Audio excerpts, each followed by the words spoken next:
amazing that life during the war continued with that much normality. To me, Chicago seemed starstruck. Movie matinees every Saturday after we closed early, they swept me away. The Follies coming through town.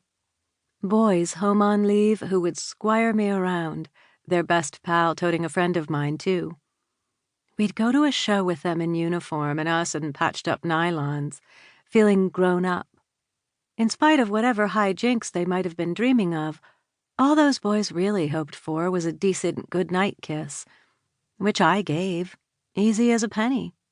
What did it cost us, anyhow, to allow them that? What with what they were going to be facing.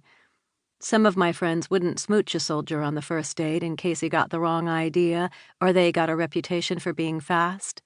But I would have kissed 100 boys in uniform, just to give them something about home to dream on while they went and did the world's worst job. Still, there were plenty of days that the world felt upside down. So many boys were gone in the service. My brother, Frank, the born natural at fixing cars, he'd enlisted at 19. Now he was stationed in England, working in a motor pool. Who knew when we'd see him again? Far worse, we all knew families who had received the horrible telegram.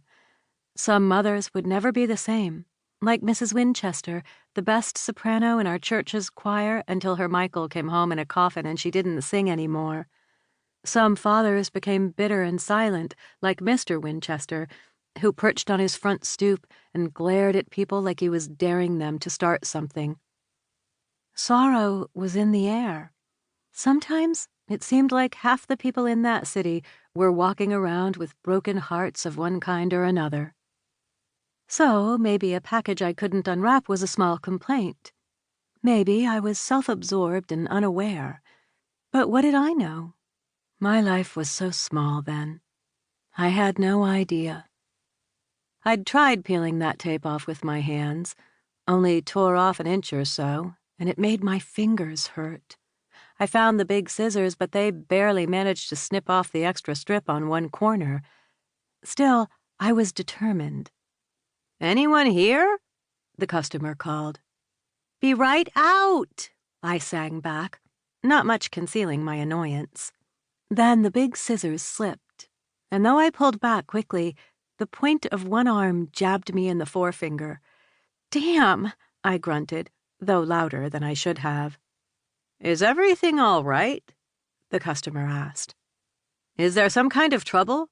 "No trouble," I sang out before jamming my finger in my mouth, sucking the metallic taste of blood. "Be right there. I completely promise." Cursing in front of a customer? My mother would have wrung my neck.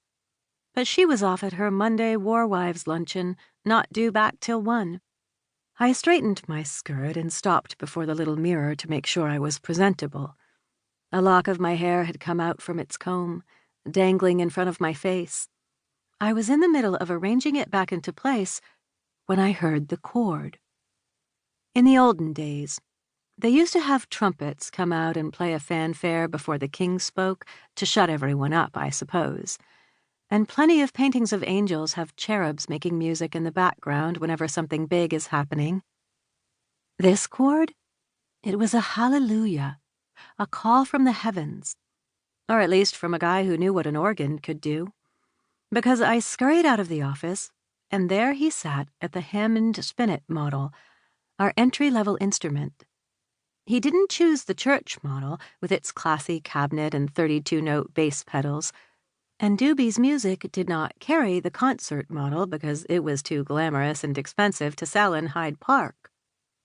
What I saw, a fellow, skinny as a breadstick, wearing oversized pants and perched on the spinet's throne with his eyes closed.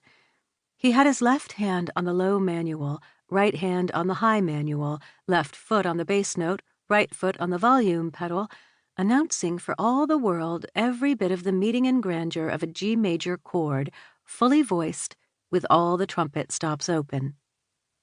I know which key it was because I have perfect pitch. It's not a talent. I was born that way.